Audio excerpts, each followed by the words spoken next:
हमारे मिट्टी के बर्तन बनाने वाले, जेवर गढ़ने वाले, कपड़े सिलने वाले, मूर्ति मकान आदि बनाने वाले सभी साथी पिछड़े वर्गों में ही आते हैं। आपका देश के निर्माण में बड़ा योगदान है।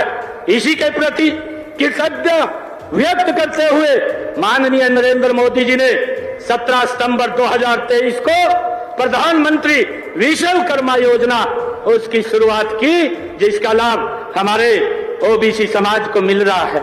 मुझे ये खुशी है कि जब से आप लोगों ने 2014 से इस देश के ऊपर आप लोगों ने जो पिछड़े वर्ग को सम्मान दिया है, मुझे ये गर्व होता है आज पिछड़ा समाज के बीच में बताते हुए कि आदरणीय नरेंद्र मोदी जी जब ओबीसी आयोग का बिल लेकर के आए, बस पार्टी ने उसका विरोध किया और कांग्रेस पार्टी लगातार उस सोच के आधार के ऊपर काम करती रही कि पिछड़े को एक वोट बैंक के इस्तेमाल में किया जाए, उसको अधिकार न दिए जाए।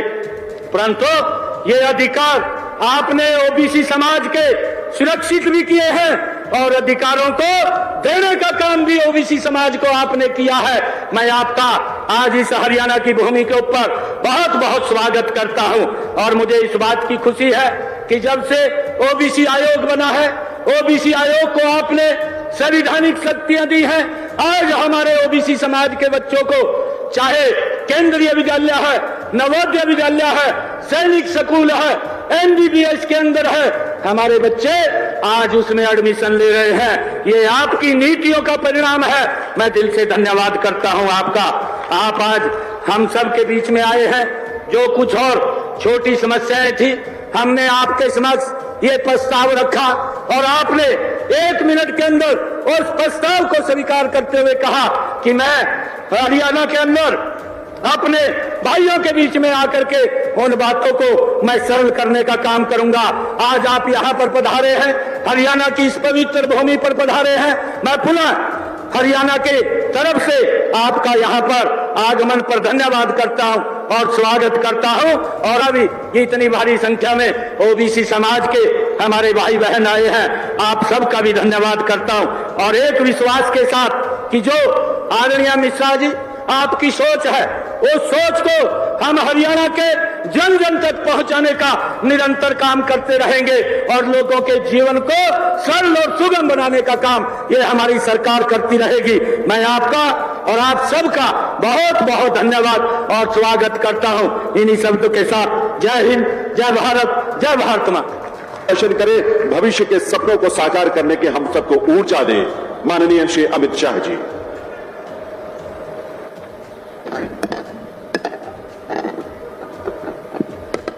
मेरे साथ बोलिए, भारत माता की। तो महेंद्रगढ़ वालों की आवाज को या नहीं बनानी है? अरे जोर से बोलो, बनानी है या नहीं बनानी है? हरियाणा को देश का नंबर 1 राज्य बनाना है या नहीं बनाना है? तो ऐसी आवाज नहीं चलती।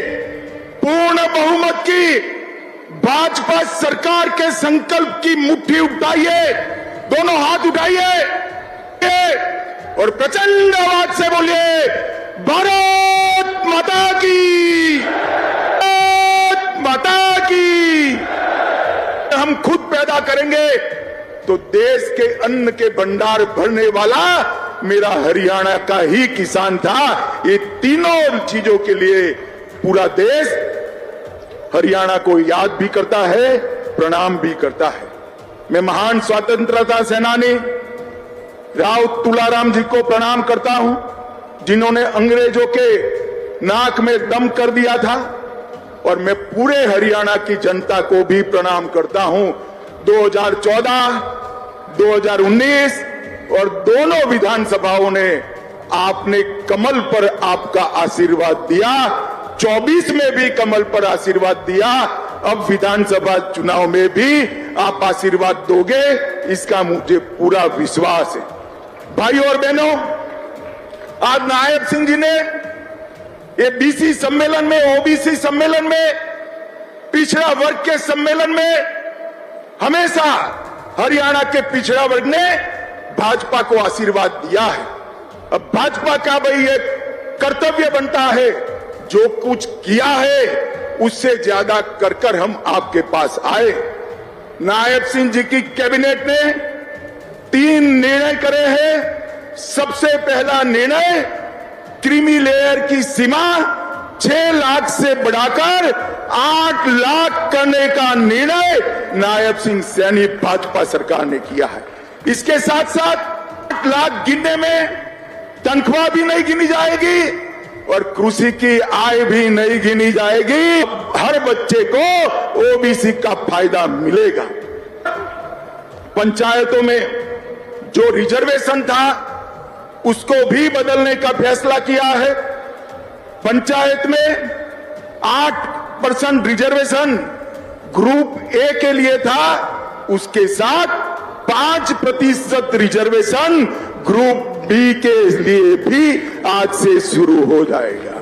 बहुत बड़े हरियाणा की जनता को ये आरक्षण का फायदा मिलेगा। म्युनिसिपल कॉर्पोरेशन में भी 5% ग्रुप बी के लिए शुरू होगा, 8% जस का तस रहेगा और ग्रुप बी का रिजर्वेशन 5% ज्यादा मिलेगा। भाइयों बहनों, ये तीनों जो निर्णय है वो प्रधानमंत्री नरेंद्र मोदी की नीति को लागू करने वाले हैं।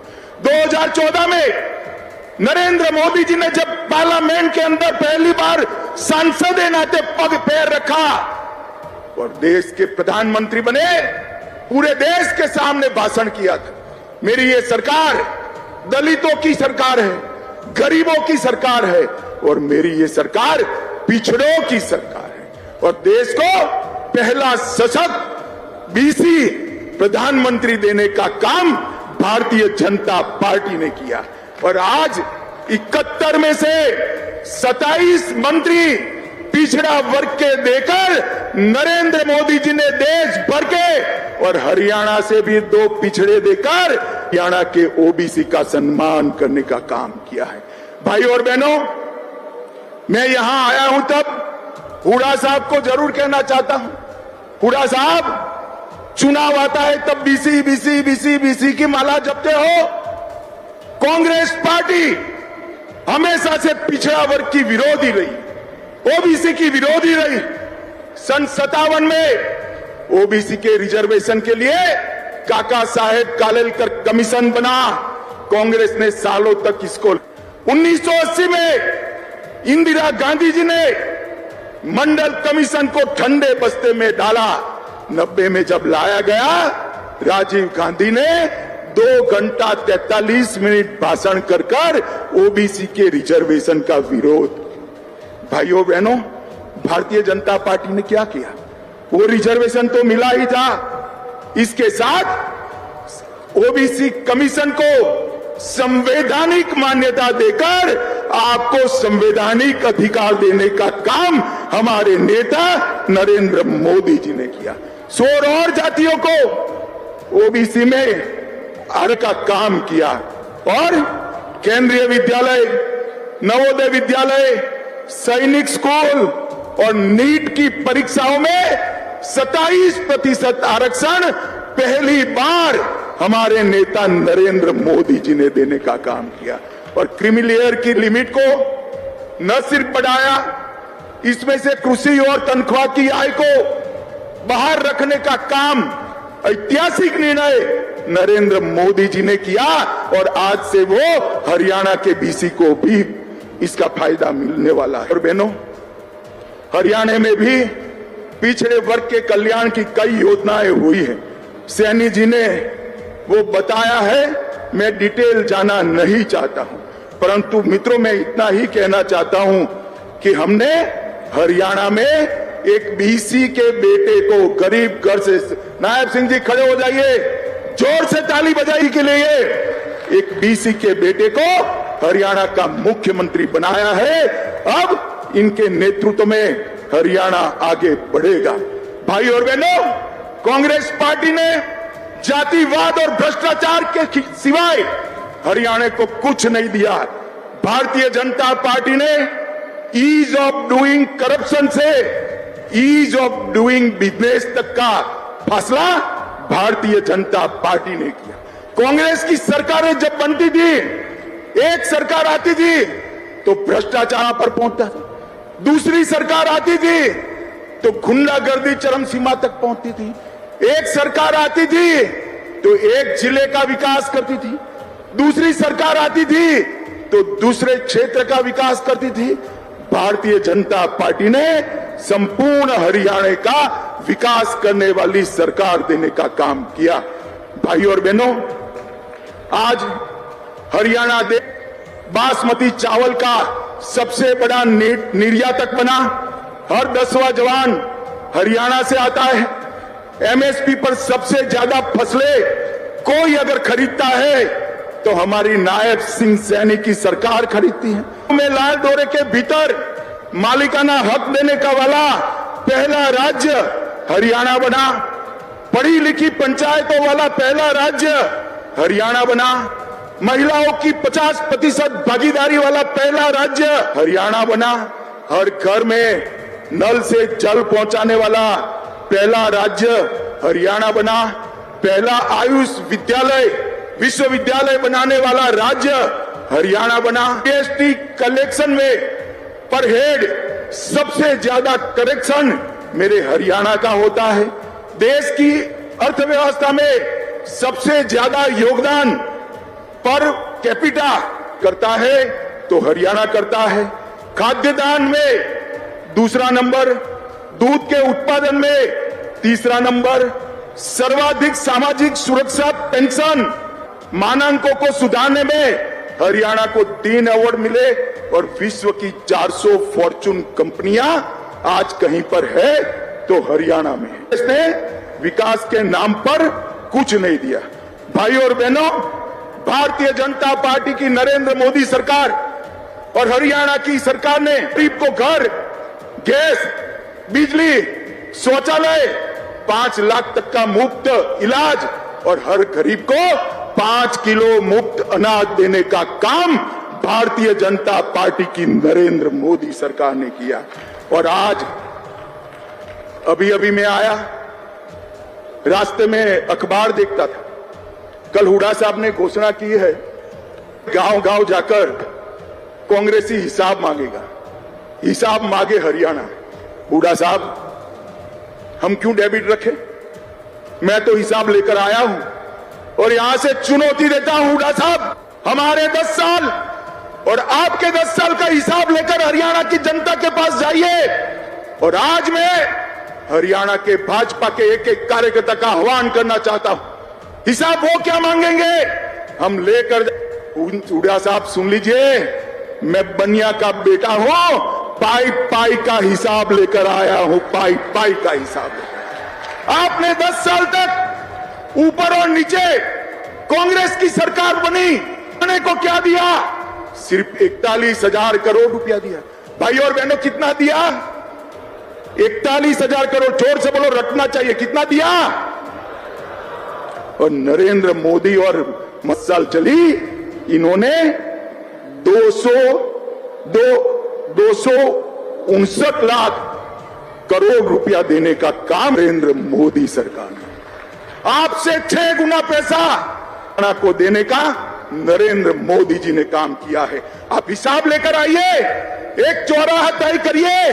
हमारे मुख्यमंत्री को आने की जरूरत नहीं है, हमारा युवा मोर्चा का प्रदेश अध्यक्ष आकर आपसे 2-2 हाथ करने के लिए तैयार है। आप क्या हिसाब मांग? आप हिसाब दे सकते हो नौकरियों में करप्शन का, आप हिसाब दे सकते हो जातिवाद फैलाने का, आप हिसाब दे सकते हो पिछड़ा वर्ग को न्याय करने का, आप हिसाब दे सकते हो परिवारवाद का। विकास नहीं दे सकते। ये 10 साल में हरियाणा में 12 एक्सप्रेसवे बनाए, हर राज्य में हर जिला राष्ट्रीय राजमार्ग से जोड़ा, गुरुग्राम सिकंदरपुर बदरपुर से मेट्रो रेल शुरू हुई, हिसार में पहला एयरपोर्ट बना, 50 बेड का, रेवाड़ी में एम्स बना, आईआईटी दिल्ली का झज्जर में कैंपस स्थापित किया और 2000 करोड़ से बाड़सा गांव में सबसे बड़ा कैंसर संस्थान बनाने का काम भारतीय जनता पार्टी ने किया। मैं आज यहां से मंच पर से भाजपा के एक एक कार्यकर्ता को और मेरे बीसी समाज के एक एक नागरिक का आह्वान करना चाहता हूं। भाजपा के पास हर गांव में कितना हिसाब है हमारे पास कि हर गांव में कितने खर्च किए ये 10 साल में। मैं सिर्फ उदाहरण के लिए 5 गांव का नाम पढ़ता हूं और अमाउंट बोलता हूं। मेरे पास 6225 6225 पंचायतों का हिसाब है। पहले ब्राह्मण माजरा 20 करोड़ थे, ताली बजाना भाई। ब्राह्मण माजरा पंचायत में 20 करोड़ रुपया भाजपा ने खर्च किया। कलिंगा गांव में 18 करोड़ रुपया खर्च किया। ती गांव में 85 करोड़ रुपया खर्च किया। कोरियावास 517 करोड़ रुपया खर्च किया। आसन कला में 24 करोड़ और खारिया में 22 करोड़ खर्च किया है। मेरे पास हुड्डा साहब आने साहब है। हमारे कार्यकर्ता 6225 की 25 पंचायतों में जाएंगे और हरियाणा की जनता को हिसाब देंगे। मैं साहब नायब सिंह सैनी को कहना चाहता हूं, वो और प्रदेश अध्यक्ष जी ये 6 की 6 पंचायतों के प्रमुखों को मिलकर उनका सम्मान भी करे और हिसाब दी दे। हुड्डा साहब हिसाब आपको दे। 10 साल के कुशासन का, 10 साल के